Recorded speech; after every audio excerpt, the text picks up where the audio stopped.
एक शांत संध्या थी। आचार्य चाणक्य और उनका शिष्य चंद्रगुप्त एक विशाल वटवृक्ष के नीचे बैठे थे।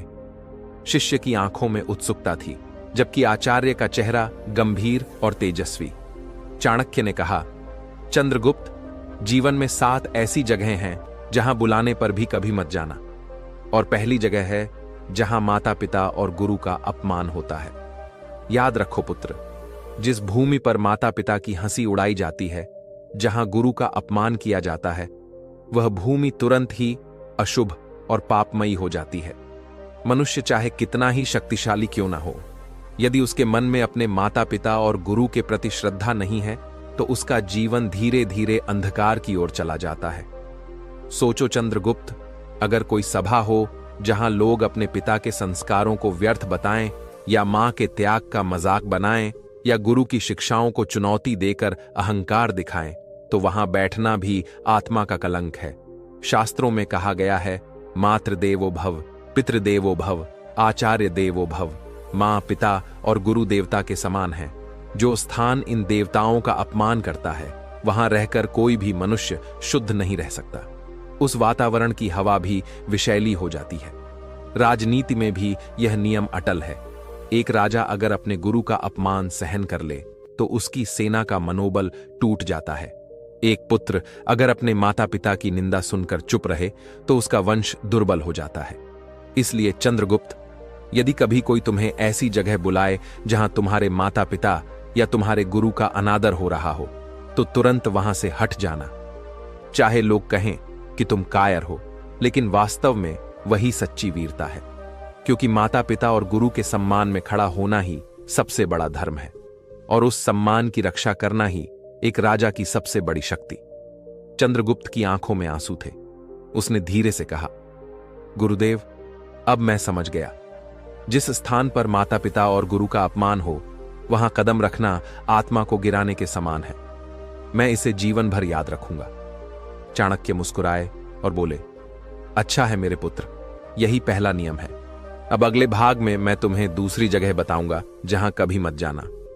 अगले दिन प्रातःकाल चाणक्य ने चलते चलते कहा, चंद्रगुप्त, दूसरी जगह जहां बुलाने पर भी मत जाना, वह है जहां शराब, जुआ और बुरी संगति हो। पुत्र, शराब मनुष्य की बुद्धि को मार देती है, जुआ उसकी मेहनत से कमाई हुई संपत्ति को लूट लेता है, और बुरी संगति उसकी आत्मा को खोखला कर देती है।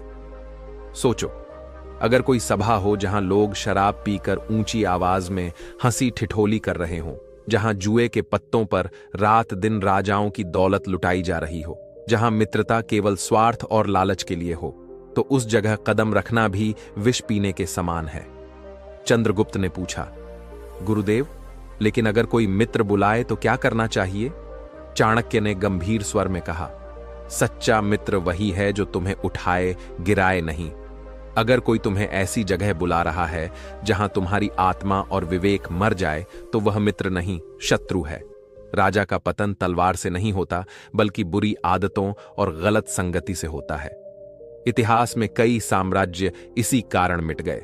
शराब और जुए में डूबे राजा अपने राज्य को खो बैठते हैं, और आम मनुष्य अपना परिवार। कुछ देर चुप रहकर चाणक्य ने कहा, याद रखो चंद्रगुप्त, जिस स्थान पर लोग समय बर्बाद करते हों, धन को जुए में खोते हों और शरीर को नशे में डुबोते हों, वह स्थान नरक के समान है। अगर कोई तुम्हें वहां बुलाए तो नम्रता से इनकार करना, क्योंकि आत्मा की रक्षा ही सबसे बड़ा कर्तव्य है। चंद्रगुप्त ने गहरी सांस लेकर कहा, गुरुदेव, आज से मैं कभी ऐसी जगह कदम नहीं रखूंगा। मैं जान गया हूं कि बुरी संगति ही मनुष्य के विनाश की सबसे बड़ी जड़ है।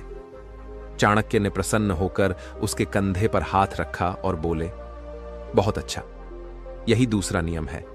अब अगले भाग में मैं तुम्हें तीसरी जगह बताऊंगा जहां कभी मत जाना। एक दिन चाणक्य और चंद्रगुप्त राजमहल के बगीचे में बैठे थे। चंद्रगुप्त ने जिज्ञासापूर्वक पूछा, गुरुदेव, आपने कहा था 7 जगहों से बचना चाहिए, अब तीसरी जगह कौन सी है? चाणक्य ने गहरी नजरों से उसकी ओर देखा और बोले, पुत्र, तीसरी जगह है जहां आलस्य और समय की बर्बादी हो। समय ही सबसे बड़ा धन है। धन को फिर से कमाया जा सकता है, परंतु खोया हुआ समय कभी वापस नहीं आता।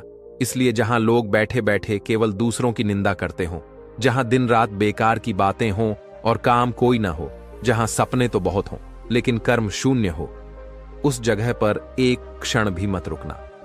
चंद्रगुप्त ने गंभीर होकर पूछा, गुरुदेव, लेकिन कई बार हम सोचते हैं कि थोड़ी देर संगति कर लेने से क्या हानि है।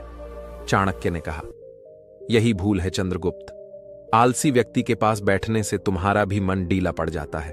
उसका आलस्य धीरे धीरे तुम्हारे भीतर रिसने लगता है और फिर तुम भी समय गंवाने लगते हो। सफलता उन्हीं के चरण चूमती है जो समय का सम्मान करते हैं। वही लोग आगे बढ़ते हैं जो हर पल का उपयोग करते हैं। याद रखो, जिस सभा में परिश्रम की जगह आलस्य हो, वहां जाना अपने भविष्य को अंधकार में धकेलना है। चंद्रगुप्त ने सिर झुकाकर कहा, गुरुदेव, अब मुझे समझ आया। अगर मैं समय की कद्र नहीं करूंगा तो कभी महाराज नहीं बन पाऊंगा। चाणक्य ने प्रसन्न होकर कहा, सही कहा। समय ही तुम्हारा असली मित्र और सबसे बड़ा शिक्षक है। इसीलिए आलस्य और समय की बर्बादी वाली जगह से सदा दूर रहो। कुछ पल बाद चाणक्य उठे और बोले, आओ, अब मैं तुम्हें अगली जगह बताऊंगा जहां जाने से मनुष्य का पतन हो जाता है। एक सायंकाल चाणक्य और चंद्रगुप्त नगर के एक व्यस्त चौराहे से गुजर रहे थे। वहां लोग आपस में झगड़ रहे थे। कोई ऊंची आवाज में गाली दे रहा था तो कोई मुट्ठियां भांज रहा था। चंद्रगुप्त ने यह दृश्य देखा और पूछा, गुरुदेव, लोग इतना क्रोधित क्यों रहते हैं? चाणक्य ने ठहर कर कहा, चंद्रगुप्त, यही चौथी जगह है जहां बुलाने पर भी मत जाना। वह जगह जहां क्रोध और कलह, झगड़े का वातावरण हो, जहां लोग हमेशा लड़ाई झगड़े में लगे हों, वहां न शांति है, न बुद्धि, न समृद्धि। क्रोध मनुष्य की विवेक शक्ति को जला देता है, कलह घर को तोड़ देता है और समाज को कमजोर बना देता है। अगर तुम किसी सभा में जाओ और वहां हर शब्द तकरार से भरा हो, तो वहां ज्ञान की रोशनी नहीं, केवल अंधकार होता है। उस स्थान से तुरंत लौट आना। राजा का कर्तव्य है शांति स्थापित करना, लेकिन अगर वह स्वयं क्रोधी हो गया तो उसका राज्य भीतर से जलने लगेगा। चंद्रगुप्त ने गंभीर होकर कहा, गुरुदेव, लेकिन कभी कभी तो न्याय के लिए भी क्रोध करना पड़ता है। क्या वह भी गलत है? चाणक्य ने उत्तर दिया, न्याय के लिए उठाया गया कठोर कदम क्रोध नहीं कहलाता, वह तो धर्म का पालन है। परंतु व्यक्तिगत क्रोध और अहंकार से किया गया कार्य सिर्फ विनाश लाता है। याद रखो, जहां लोग छोटी छोटी बातों पर लड़ते हों, जहां हर दिन गाली गलौज और कलह का वातावरण हो, वह स्थान तुम्हें अंदर से भी दूषित कर देगा। उस जगह से दूर रहना ही बुद्धिमानी है।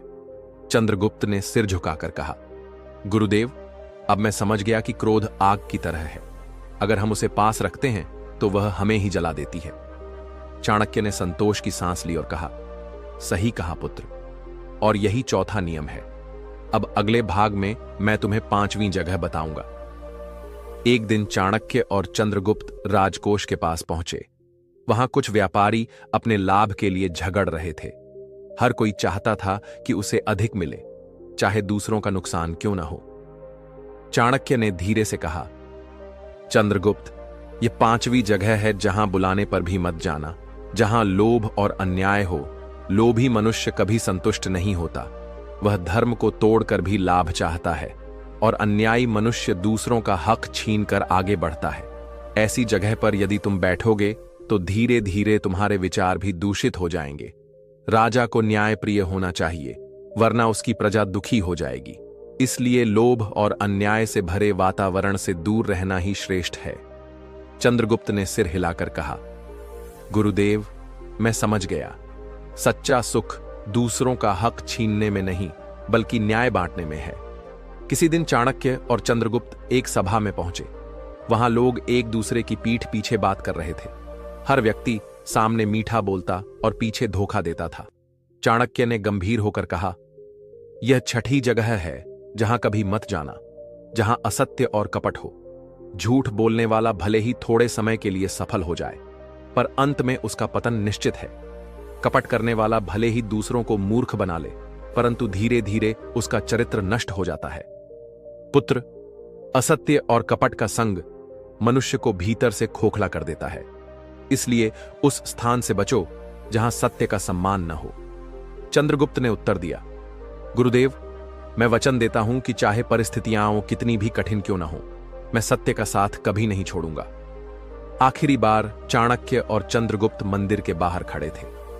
कुछ लोग वहां उपहास कर रहे थे, ज्ञानियों का मजाक उड़ा रहे थे और धर्म को तुच्छ बता रहे थे। चाणक्य ने दृढ़ स्वर में कहा, चंद्रगुप्त, यह 7वीं जगह है जहां बुलाने पर भी मत जाना, जहां धर्म और ज्ञान का अपमान हो। धर्म वह आधार है जिस पर समाज खड़ा है, ज्ञान वह दीपक है जो अंधकार को मिटाता है। यदि कोई स्थान ऐसा हो जहां लोग धर्म को उपहास समझें, जहां विद्वानों की बातों को तुच्छ माना जाए, तो उस स्थान पर एक पल भी मत ठहरना, क्योंकि जो समाज ज्ञान और धर्म का अपमान करता है वह स्वयं अपने पतन का मार्ग चुनता है। चंद्रगुप्त ने गहरी सांस लेते हुए कहा, गुरुदेव, अब मैं समझ गया, सफलता केवल शक्ति से नहीं बल्कि धर्म और ज्ञान के आदर से मिलती है। चाणक्य ने प्रसन्न होकर उसके सिर पर हाथ रखा और बोले, बहुत अच्छा पुत्र, इन 7 स्थानों से बचोगे तो तुम्हारा जीवन और राज्य दोनों सुरक्षित रहेंगे। यही नीति है, यही रहस्य है। इस प्रकार चाणक्य ने चंद्रगुप्त को वे 7 स्थान बताए जहां बुलाने पर भी नहीं जाना चाहिए।